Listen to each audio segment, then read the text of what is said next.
Olá! Estamos de volta, né? Como se passaram de feriado? Ganharam muitos presentes? Espero que sim, né? Espero que tenham passado um dia maravilhoso, né? Com o dia de vocês. Parabéns para vocês, né? Dias das Crianças. Que vivo sempre esse momento de ser criança, tá? Não quero ser adulto, não. Seja o tempo de vocês, tá bom? Que ser criança é maravilhoso, tá certo? Então agora, né? Tiveram aí uma folguinha, sábado, domingo e segunda, né? Hoje, terça-feira, vamos voltar à nossa rotina, não é mesmo? Firme e forte. Vamos lá, iniciando com a nossa disciplina de História. Vamos lá esses conteúdozinhos aí, né? O domínio espanhol e as invasões holandesas, né? Entradas, bandeiras e monções e a descoberta do ouro e as revoltas nativistas.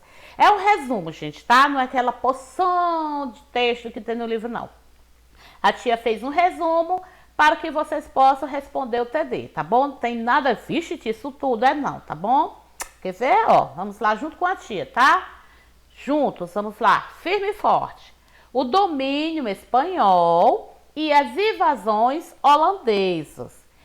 Em 1580, com a morte de Dom Henrique, né, que o trono de português, após a disputa entre pretendentes, mais uma vez ficou vago, gerando uma crise na dinastia, levando Portugal e Espanha a terem um único rei. Então, o Dom Henrique ele foi um rei, né? Então, em 1580, que aí foi o domínio espanhol, né? E as invasões holandesas, né? Que vocês sabem que aqui no Brasil, depois que foi descoberto, todos eles queriam vir dominar o Brasil, não é mesmo?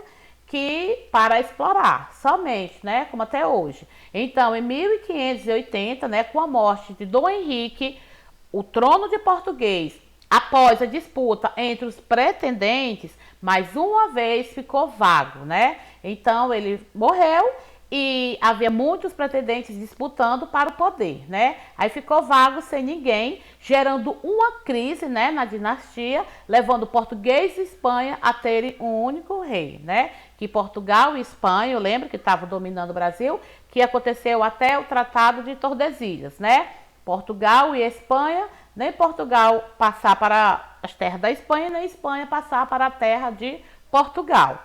Então, Dom Felipe II, rei da Espanha e sobrinho de Dom Henrique, né? O que morreu. Ele morreu e o Dom Felipe II assumiu o trono de Portugal, governando os dois países durante 60 anos, de 1580 a 1640. A disputa pelo poder, né? É igual ao que nós estamos acontecendo agora com as eleições que vem aí, né? De governador e vereadores, né? Então, todas as colônias, inclusive o Brasil, passaram para o domínio espanhol, né? Porque Dom Felipe, então todas as colônias, né? Inclusive o Brasil, passaram para o domínio espanhol. O domínio espanhol teve consequências importantes para o Brasil. Entre elas, destacam-se as invasões do nosso território por holandeses, né, na Bahia e em Pernambuco, que pretendiam controlar a produção e o comércio de açúcar, porque nesse tempo aí o açúcar valia ouro, certo? Então todos eles queriam ter o domínio, queriam dominar o Brasil para ter, né, o domínio com o comércio do açúcar, porque tinha muito lucro aí com o comércio do açúcar. E o João Maurício, né? João Maurício de Nassau no Brasil, né? Ele fez coisas muito importantes para cá. Ele aí deixou, né? Até hoje tem a faculdade Maurício de Nassau, né? Que ele trouxe importantes fatos marcantes para aqui, para o Brasil, para nós. Então, João Maurício de Nassau foi um conde holandês enviado ao Nordeste brasileiro em 1637, pela Companhia, né, das Índias Ocidentais. Sua função era governar as terras dominadas pelos holandeses na região de Pernambuco. Então, ele veio, né, para combater aí os holandeses, né? Então, ele fez várias coisas aqui no Brasil. Um deles, né, que foram vários, se vocês quiserem ler mais, tem no livro, né? Um deles aqui, fatos que marcaram o seu governo. O governo de Maurício de Nassau. Criou orfanatos, hospitais, investiu em artes e ciências, permitiu a liberdade religiosa, que aqui no Brasil só poderia ser a católica. Então, ele permitiu a religião, né, liberdade, cada um seguir a sua religião desejada, né? E outras coisas. Ele fez bastante, trouxe bastante benefício para o Brasil, tá bom? A tia fez aí só um resumo aí para vocês, ó. A presença de Nassau no Nordeste foi muito importante para a cultura brasileira. Vieram da Europa, a mando de Nassau, pessoas das mais diversas especializações. Os pintores, né, Franz Portes e Alberto, que foram os primeiros europeus a retratar o novo mundo. Trouxe também os astrônomos e naturalistas, né, que é o George, né, Markov, os cartógrafos Johannes e o Cornelis e o biógrafo Gaspar Bleus, tá certo, gente? Isso aí é a pronúncia. Não é mesmo? Vamos agarrar a pronúncia da tia, não. Então, isso aí são especialistas nesses estudos, que foi muito importante para o Brasil, os estudos deles aqui, tá bom? Não é à toa que tem aqui em Fortaleza, no Brasil, né? Não só aqui em Fortaleza, as universidades Maurício de Nassau. Agora, vamos para as entradas, bandeiras e monções. A expansão territorial, como nós sabemos que no Brasil é amplo, né? A expansão territorial brasileira teve início a partir do século XVII. A exploração e o povoamento dessas terras foram iniciadas por expedições, né, pioneiras, chamadas de entradas e bandeiras. Pioneiras são as primeiras, quer dizer, né? Então, a exploração e o povoamento dessas terras foram iniciadas por expedições pioneiras, chamadas de entradas e bandeiras. Vamos falar um pouco, né? Vamos conhecer um pouco sobre as entradas. As entradas tiveram início após a descoberta do Brasil e eram expedições de caráter oficial que não deveriam ultrapassar o limite imposto pelo Tratado de Tordesilhas, né? Não podiam invadir. As entradas coube o importante papel de iniciar o reconhecimento do território brasileiro, embora fossem outros principais interesses, né? O lucro, a exploração. Essas expedições também tinham por objetivo encontrar o quê? Ó, lá vem, pedras e metais preciosos e capturar os indígenas para o trabalho escravo, sendo este geralmente, né, seu principal motivo. Então, o principal motivo das entradas era o que? Explorar as pedras preciosas, metais preciosos e metais, né, e capturar os indígenas, né, e fazer deles escravos, né, escravos, trabalhar no pesado para procurar as pedras e metais preciosos. Esses aí eram o principal, verdadeiro motivo das expedições das entradas. Agora nós vamos para as bandeiras, né? As bandeiras, diferentemente das entradas, né? Expedições de caráter oficial organizadas pela coroa portuguesa, viu? As bandeiras eram organizadas pelos colonos portugueses, indígenas e mamelucos que decidiam se aventurar pelo interior do Brasil sem autorização da corte portuguesa. Era chamada, né, de bandeirantes. Bandeiras, diferentemente das entradas, expedições de caráter oficial organizada pela coroa. As bandeiras eram organizadas por colonos portugueses, pelos indígenas e pelos mamelucos. que decidiu se aventurar pelo interior do Brasil sem autorização da corte portuguesa.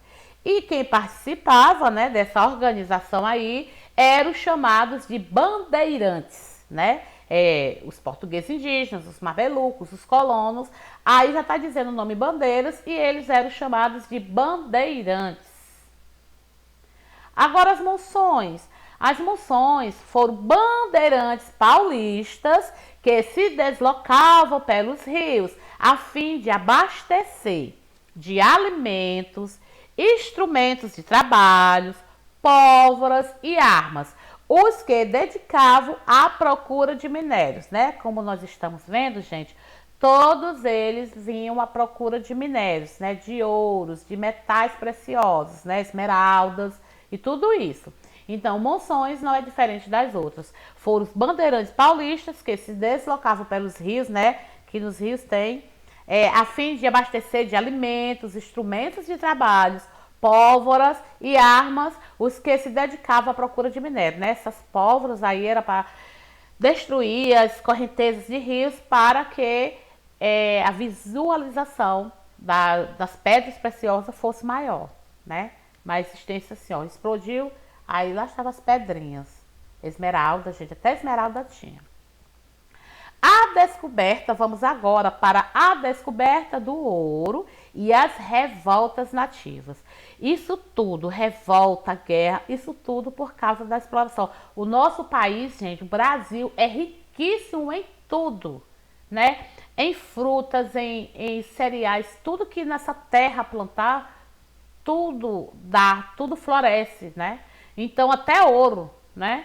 Então, a descoberta do ouro e as revoltas nativas, ó. O Brasil, entre os séculos 17 e 18, foi marcado por vários movimentos denominados por alguns autores, chamados de revoltas nativistas. Por ser uma luta de nativos, né? Os nativos aqui do Brasil, contra os estrangeiros e o domínio português. Cada um, Holanda, Espanha, Portugal, ingleses, holandeses, tudo queria o domínio, né? Queria dominar, que era para ter o lucro só para si. A revolta de Beckman, né? Thomas Beckman.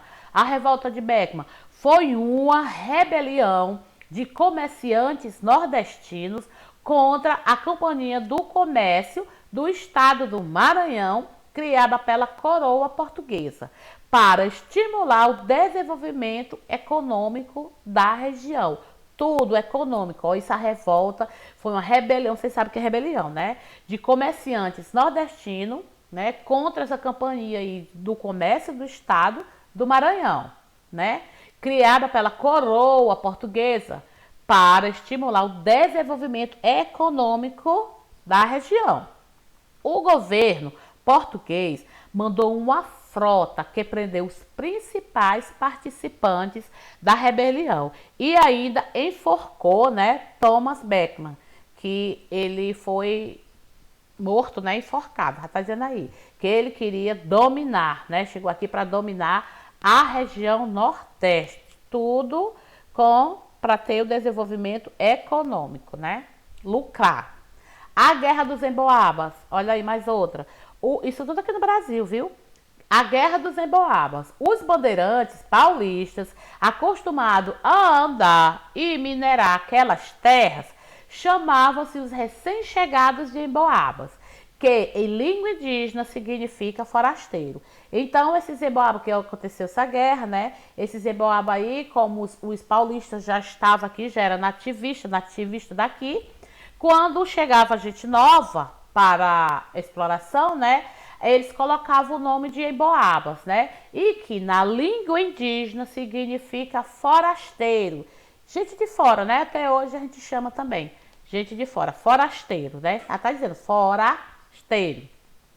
Os paulistas consideravam-se donos da região e se apoderaram das terras, impedindo que outras pessoas explorassem o ouro.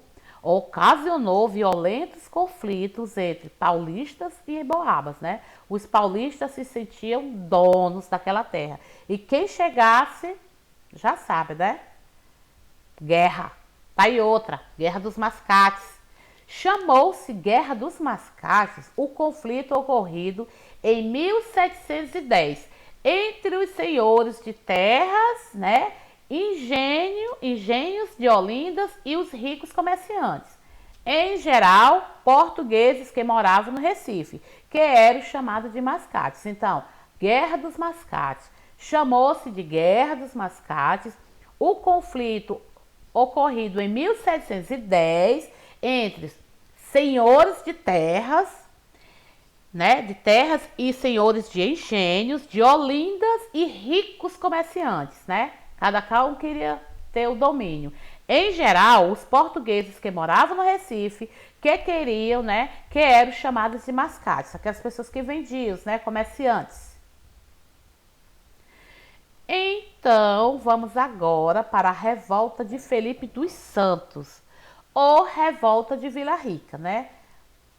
Qualquer um, a revolta de Felipe dos Santos ou a revolta de Vila Rica, porque Felipe dos Santos, né, foi o governador e Vila Rica foi a cidade em Minas Gerais. Então vamos lá. Em 1720 aconteceu em Vila Rica, Minas Gerais, uma revolta motivada por fatores econômicos, né? Vocês estão percebendo que tudo é sobre economia, né? Tudo é sobre lucro, tudo é sobre domínio, né? Na região das Minas, o ouro em pó era utilizado como se fosse moeda corrente, tá? Na região das Minas, o ouro em pó era utilizado como se fosse moedas correntes. Então, Minas Gerais, hoje tem o nome de Minas Gerais por causa do ouro, né? Quando foram criadas as casas de fundição, em Minas Gerais, a circulação de ouro em pó foi proibida, né? Porque era tanto ouro, aí se eu comprasse aqui qualquer coisa, eu pagava com ouro em pó.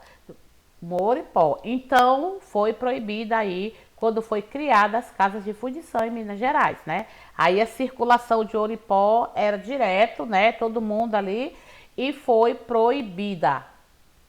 A criação das casas de fundição foi a solução do governo português para evitar o contrabando de ouro, porque era demais, né? Era demais mesmo, todo mundo tinha ouro ali. Quem chegasse ali em Minas ali, né?